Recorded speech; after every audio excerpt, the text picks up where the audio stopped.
Bufasa Bros. Welcome back to the channel, guys. Alvi here with my boy Justin. What's up? Bronson. What's going on? Along with the Omega family, we got a special guest today. We have Houston's most recent Golden Mickey holder. What is your name and what deck did you play? My name is Carlos Franco and I played Blurple. Blurple. So this is Tuesday, weekend after the DLC in Milwaukee. Yeah. Our boy went out there, he got in front of the camera and he ended up getting second place. Went super far and he awesome enough to give us a deck profile and kind of answer some questions. So we can get into the deck profile and then we'll do an interview at the end if you guys want to stick around to get some of those questions we left on Facebook to answer. All right, so it's mostly very standard. I chose 4 basils because I figured Bologna had a bunch of mirror matches, so I just wanted to see it in the mirror. Only 2 Rafiki. This kind of wasn't super good because there was a lot of aggro, but I got lucky and I kind of dodged most of it. Just the 1 jump, I have bad luck, so I wanted 9 instead of 8, and I didn't want to play the develop, so I just played 9 ramp cards, which was, I think, very correct for the format. The amount of times that I needed to mulligan 7 or I didn't need to mulligan 7 because I saw this was just very impactful. This is probably the MVP of the whole weekend. Most players, even you could say the pros, they're not used to playing. I don't feel like they were used to playing around this, so it just put me in positions where when they believe that they're bored, like they were building a board and they normally I wouldn't be able to out it because I was low on ink and like an Elsa was too expensive. This was perfect because I could tap the basil, bounce it back, and then swing in with Genie, which was super awesome to do. 3 Hypnotic. Iago was falling out of favor, so 3 was enough, and this also outs Iago, so I didn't really need it that much. 4 Into the Unknown. You have to play 4. It outs Tiana. 4 Genie, staple. 4 Dumbo, staple. 3 Iago. I know they were cutting it for visions and stuff. I think that might be correct, but when going second against Blurple, this is a very strong card because it makes their Elsa, it makes everything useless except this. And a lot of people, they'll ink this because they have to. And once you see them ink this and you play this, it's kind of over for them because it takes them like 3 or 4 turns just to get over it. And those 3 or 4 turns are turns that you're building your board. Additionally, there was a couple times where I missed ramp and I still played this technically on curve, and I won that match while missing ramp. So crazy card. Mim for the aggro. Super insane in the top 8 and top 4 match. Bells, 4 bells. I never saw these because they're not foil. I don't know if it's true or not, but like mine aren't foil and I never drew them, so maybe it is true. 4 Elsa, crazy card. I decided to split the draw cards, 2 Finders Keepers. This helped me against the mirror matches where they were playing 3 of this card, the second star, because I can just draw more than them. So even when they got into their second star, I was still ahead of them because they'd kind of wait for their turn to second star, where I've already activated 1 Finders Keepers and I've already removed 1 of their cards. So I drew the 3, removed 1 of their cards, so it's just, I was ahead and I stayed ahead because of that card. 1 Ursula. The Bologna list ran 2-1, but I felt like the bounce was important, and really you only wanted to use this on curve to punish them, or not punish them, but like to get rid of the 3 drop. And whenever you got the Wombo combo off with her, like you were probably winning that game. It was a crazy combo. What's the Wombo combo? Wombo combo is just this. Wombo combo. The double TikTok. This is really good, especially in Top Cut, except the last of the vinyls. Obviously 4 Hades. The GOAT. Double Monstro. I actually don't feel like he did anything this weekend. I don't actually like this card, honestly. The Elsa. The idea behind the Elsa, which made me play her, was that you Hades with the Elsa online, and then next turn they'll build a board, and then you're supposed to shift, lock 2, quest for 5, and that 5 lore swing is supposed to put you ahead of like Purple Steel. Like in the finals, I kept trying to do this, and he kept outing my Elsas, and I was like, damn, I can't shift this, so I can like swing the lore count and make him attack my stuff. And so that's what you're supposed to do. I didn't do it, but that's what you're supposed to do. And then 2 second star. This is an insane card. Obviously, it wins you the mirror. But yeah, that's the main deck stuff. That's awesome. I think you hold the record for the fastest deck profile. So not only you have brought back a golden Mickey, you set a record on the channel. So Yeah. there's a lot of the 2 records, baby. yeah, a lot of the Blurple stuff. It looks standard. You did have a couple of techs that people aren't really running. Yeah. Are there any other cards in the pool that you tested that you like that maybe you cut last second? Honestly, in Bologna, I think that the one thing I have to address is like Bologna, I went basically X5 during Swiss, which is terrible. And I was testing like against aggro and stuff, so I was playing a bunch of cards that was good against them, like the Donald Duck for the ramp, the Scrooge because he's just a 5/5 body that really helps against green. And a bunch of cards that I honestly really enjoyed, especially Donald Duck, the one that ramps. The 5 cost. Yeah, because like the idea was that you would like maybe play an Elsa, then ramp, and then sing second star, and just playing 5 costs were good. But it just came up to where like you would draw him, and you didn't need the ramp, you needed an action or you need a removal, which is why I took them out and played the Ursulas and stuff that had more interactions. And I also think that in the mirror it helped out just because. At the end of the day, you really only need to ramp on 2, and that's it. That's the only ramp that necessarily matters. So, yeah, that's probably why I did so much better. Awesome. So we have a couple questions queued up. We have a lot of questions because a lot of people don't get to experience DLC or even make it that far into a tournament, which is insane. So let me prop up my camera. Now, there's no specific order to how we're going to ask these questions, but take your time. Just give us as much insight as you want. Yeah. Now, top 32 is where you start sweating. Yeah. How did it feel going to the top 32? Well, I bubbled like Seattle and like another DLC, so I was already sweating. Like going day 2, I was already sweating. I was like, okay, I'm X1. I can only lose once. But hopefully I can like win 3 in a row and then tie the last one. So immediately I lose my first one for thinking like that. And then I'm like, okay, great, I gotta win out. And I can't remember the matchups exactly, but I'm pretty sure it was like a Blurple, and then like Steel, like the purple Steel deck. And so like once I saw the purple Steel deck, my last round I stopped sweating. And then in Top Cut, you know, I wanted the mat. I really wanted the mat because I didn't get a Rapunzel last season. So then in my top 32 match, the guy was super cool. We were like bantering back and forth. I think we were both very anxious, but also very excited to be there. And we were just like sitting there, surprisingly talking a lot of but like having fun at the same time. And that helped me like really talking to my opponents, my first 2 opponents, helped me kind of realize how like the position that I was in was a really exciting one, and I should, instead of being anxious about losing, enjoy the moment while I have it. So like whether he won or I won, I think that I was just having fun with the moment, and that helped me with the anxiety and the feelings.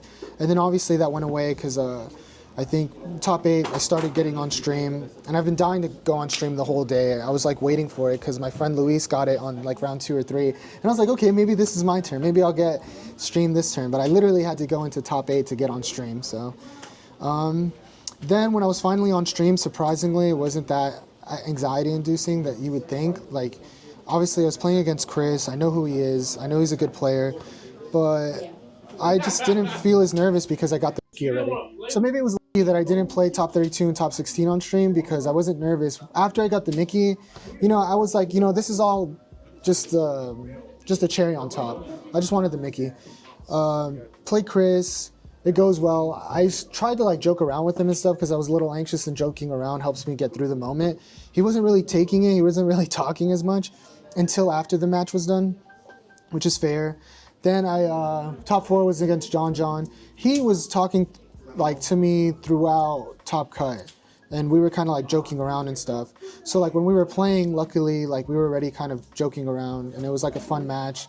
I don't think that he agrees with me on that, but it was a fun match for me. And then it was Top Cut, and then Frank was like super serious, probably the correct way to be in Top Cut, but still trying to have fun, still joking around. And yeah, I think once I got to the finals, I was honestly super tired, and I realized very quickly that I was like, oh, what time is it? I don't even know what time it is, and it was like 10 o'clock or 10:30, and I was like, wow, I've been playing for a really long time. I didn't really notice. And so that's when like the fatigue just started to like rip into me very heavily. So I think in the finals I played very poorly. and I'm a little bit scared to watch the replay, but I do like appreciate all the effort that I've done, and I know that I did my best with what I had and the energy that I had, and you know how difficult the day was. So I still appreciate my performance, and I'm happy with it. But yeah, that's my emotions throughout Top Cut. So it makes you feel any better. I watched all 5 rounds, and you're going toe to toe with him. I was asking myself, like, man, how would I do in this situation? Because you're like playing against a legend. He's already won one. I think he's been successful in other card games too. So yeah, 2009 Hall of Famer. Apparently, I had to look that up afterwards because they were like, "Do you know who he is?" And I was like, "No, not really, man." So taking it all the way to Game 5 was insane. I was. Yeah. What time did it end over here? It was like 1 a.m. almost. Yeah, it was also 1:30. We were rooting for you, so I think you played great. Thank you. But yeah, I get looking back at footage and looking at your mistakes can be daunting. But let's see the next question. So we're going off of moments. We all want to know, besides the finals, what was your most memorable moment of the tournament? I think still getting the Mickey. That was super, super, like once I was in top 16, I was like, give me the Mickey, please. I don't want to get here and then go home without it. And then another second memorable moment, I think, was when I lost the finals. I think my friend Luis was the first person to like come up and say like, I'm still very proud of you. Be happy about this. And it's when you lose, especially going to the end, and you know absolutely everybody that cares about Lorcana is watching this, and you're the last loser, it doesn't feel great. But just knowing, like somebody quickly reminding me, hey, you did amazing, and like it's okay, was very important for me, and my mentality going home and stuff. So those are probably my 2 favorite moments. That's absolutely beautiful, Carlos, my guy. So next question, preparing for the tournament. Me and you have a history of doing bad things before tournaments, staying up late, not getting any sleep. Yeah. How did you properly prepare yourself to ensure the success of being a runner-up at Milwaukee DLC? Well, I think like, first of all, nothing's insured, right? You could be the greatest player and just have the goo and still lose. I will say though, the first thing I did was lose Bologna, super bad, super hard, and it beat into me that like the way that I was looking at this format was completely wrong, which is good. And I got lucky because I think that's the run to this started at Bologna. It started at me losing really poor, like, and the deck's an amazing deck. So I'm like, okay, I have to be doing something wrong. I have to go back to the drawing board and like completely look at what is important and what's not important. Luckily, the list came out, and the first thing that popped out to me was like, oh man, Magical Maneuvers is like this insane card, and I feel like it's not talked about enough. And throughout the weekend, that truly, like every single matchup, every single like.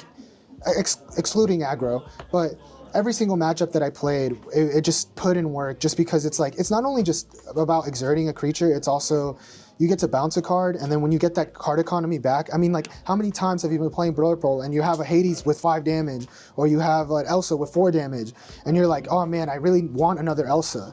Like, if you can have 5 Elsas, 5 Hades in your deck, wouldn't you want that? And imagine bouncing them twice. The amount of times, like Purple Steel, like, if you drop 3 Hades in a row, they're cooked. Like, what are they going to do? Especially if you've been controlling them all game, it's over. And that's why I think, like, in the finals, like, he was climbing up there, but once I really took control of the board, it was very hard for him to come back. And even, like, Game 3 specifically, I finally had control. And had I gotten that one lore earlier, I would have won Game 3. 100%, I know I would have won. But, you know, alas, that's my, I don't even think that was answering the preparation. But my point is that I just tested, did a lot of theory. It was like almost 90% theory. The card economy and stuff, that comes from every format, so that's not something that you should necessarily test for a specific format. But card theory kind of goes a long way, and like the Magical Maneuvers honestly carried me super heavy. So yeah, that's my preparation. I did like, before day 2, I did like a terrible thing, and I went out drinking with my friends. So that was probably poor decision making there, but it worked out. What about testing at 3 o'clock in the morning a day before a big tournament? Look, man, I think I think like, you know, you got to do what you got to do, right? Sometimes it works, sometimes it doesn't, but. All right, well, we're gonna go to the next question. Why play Lorcana over any other card game? I think it first started with like prizing. One of my friends, my Yu-Gi-Oh friends, were like, "Oh, the prizing's insane," and I started going locals. The first time I went to locals, I had no deck, and some random guy was like, "Hey, borrow my deck, borrow my Ruby Amethyst deck." I didn't like the deck, but I was like, "Okay, yeah, sure, I get to play locals with somebody else's deck," and that interaction kind of spills out the type of interactions you'd have with the Lorcana community. They're very like caring and loving people, surprisingly. Like card games are usually very like cutthroat, and I don't feel like it's like that at all with the Lorcana community. It's very I would just say like loving, honestly. It's kind of weird, but it does feel like a family game, surprise. It doesn't feel like a card game specifically meant for like men, the older men. It feels like a family game, a family card game, and I feel like a community really comes together because of this game. And that's what keeps you close to the game, is the community itself. That's a great answer. For any of the new guys out there, what tips do you have them in doing better outside of set champs? So I think I remember reading, this guy specifically was saying that he was having trouble because he would do well in set champs and then do kind of poorly against people he considered pros or considered better. I think that the number one thing is to build up your community, you know? When you're playing at a set champs, you feel like the most important thing is to win. And I think that that's true necessarily, but not so true, because it kind of, a set champ kind of gauges your community as a whole. So like your testing group as a whole. And you should be kind of putting your testing group against other testing groups. And you should be, I think that this win specifically isn't a win for me, but my win for my community and a win for my testing group. I know that everybody in my specific testing circle feels entitled to a part of the win because they are. Every interaction that I played with, especially against Green Blue, like I was getting destroyed in testing. And in Milwaukee, when I played it twice, I destroyed the deck because I got destroyed in testing. And thanks to that testing, I did well in Swiss. So you can't like top an event without giving thanks to people. And you can't do well without having a community behind you. So it's very important.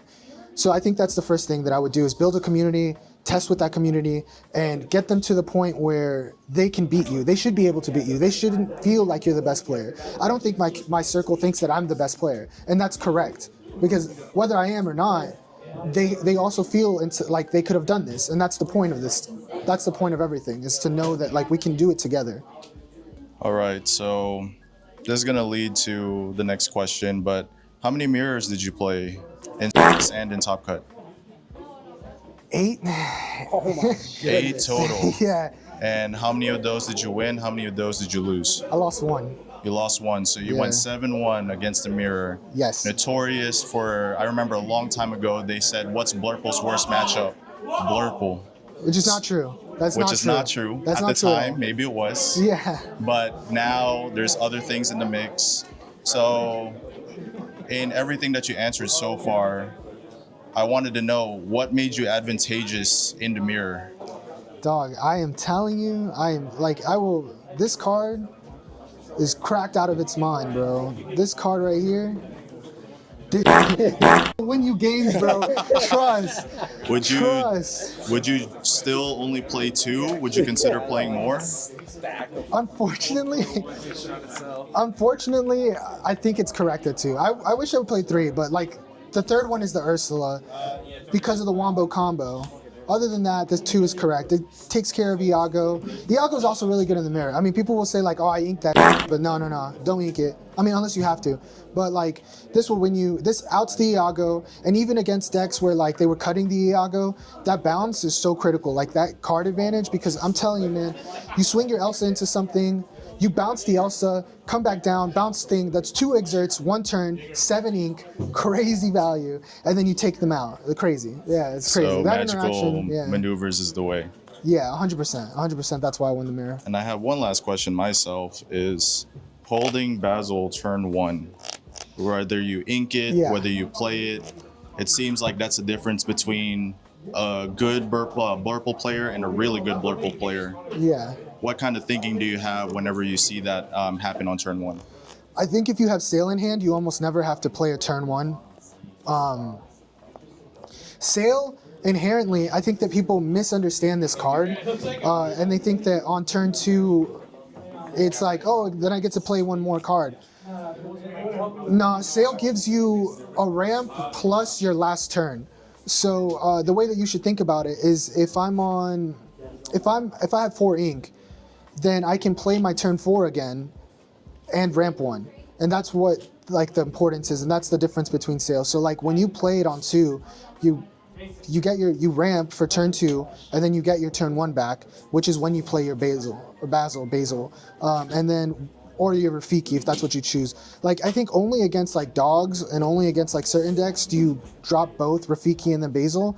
But I will say my track record against dogs is pretty poor, which is like surprising because during testing and during testing in Swiss, well, except Diego, that guy's cracked. But during testing, I did pretty decently against dogs. I didn't do that bad, but Diego's kind of crazy and he just cooked me. But I didn't see him in Top Cut, so that's okay. Yeah. All right, so you've got every DLC this season, every promo. You got the mats, you got the Mickey, you got the second place, the invite. What are your future plans for this game? I pray and hope that I get my Worlds invite before Continentals. That's my. I think that Ed Shu, I think, said in an interview he was so calm during Continentals because he wasn't playing for an invite. He already had it, so he just wanted to play to win. And I kind of felt that in Top Cut because like I wasn't playing for the Worlds invite. I was just playing for the Mickey. So in Top 8 and Top 4, I had no nerves. Like these guys have already gotten a Mickey. So they're playing for that Worlds invite. They've already gone to Continentals. They've already done this stuff. They want that Worlds invite. So for me, because I wasn't really thinking about it too much, and I honestly, a tad bit like these are all pros, and I'm like a newbie, I'm like, what are the chances that I get to the final? With that being said, when I got to the final and I realized that I was playing for the Worlds invite, I did get nervous, and I think that ultimately led to the misplays. So, but yeah, my goals, my future goals is to hopefully get there's 3 Continentals, so I want to go to all 3. I want to be invited to all 3 Continentals. And then, or there might be more, but the one specifically I'm talking about is Asia and Europe. So I want to get those 2 next. So I'll be at Ghent, and then hopefully I'll try to get to the Asian one. I don't know how, but I'll figure it out. And then obviously Continentals and then Worlds. Awesome. We appreciate you coming out, hanging with us, answering some questions, showing your pricing. I've never seen a Golden Mickey in person before. I've only seen it in pictures. Yeah. Hopefully you'll let me hold it after this. Is there any shout outs or mentions you want to give out before we close out? Yeah, of course. It's maybe a long list. Of course, a shout out again to my mom, my family, both my sisters for supporting me. I didn't say this in an interview, but I regret it. But shout outs to God. I was praying every round. I was praying in Top Cut. So thank you for giving me, the top. I was praying for it, and He gave it to me. Shout outs to my community. Shout outs to everybody that I test with. Everybody that goes to the Bakers. Justin, Luis. Shout outs to Mizu. That's my Yu-Gi-Oh team, and they supported me in Lorcana even though they don't play it. Shout outs to everybody that I see at locals. Thanks for Bufasa Bros for having me on the channel. I appreciate that. We appreciate you, and bro. then I'm trying to think, but yeah, shout outs to everyone. Shout outs to everyone I played. Thanks for being fun. And yeah, that's it. All right, guys. Like, comment, subscribe. Let's give this guy a round of applause.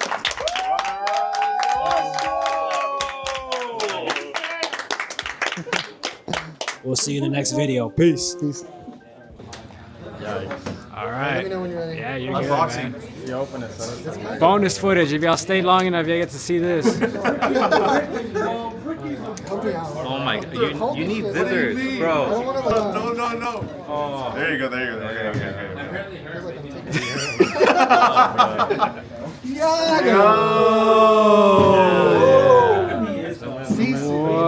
Foil uncommon. Yeah. You can't get the foils from the tickets. You have to get them from Top Cut. All right, let's start cutting, bro. Yeah. Scissors at. I got some safety scissors. Safety scissors is crazy. Bro, I was looking for this foil, bro. It's crazy. And they give it to you just like that with the rubber band. So the damage is like this one is that sucks, bro. Oh, that's crazy. This can't be undone. I have to trade in my Fantasy suit. Hold the Mickey upright. They're from. They literally give this to you for free. Did you know that? You can get this for free, bro. This is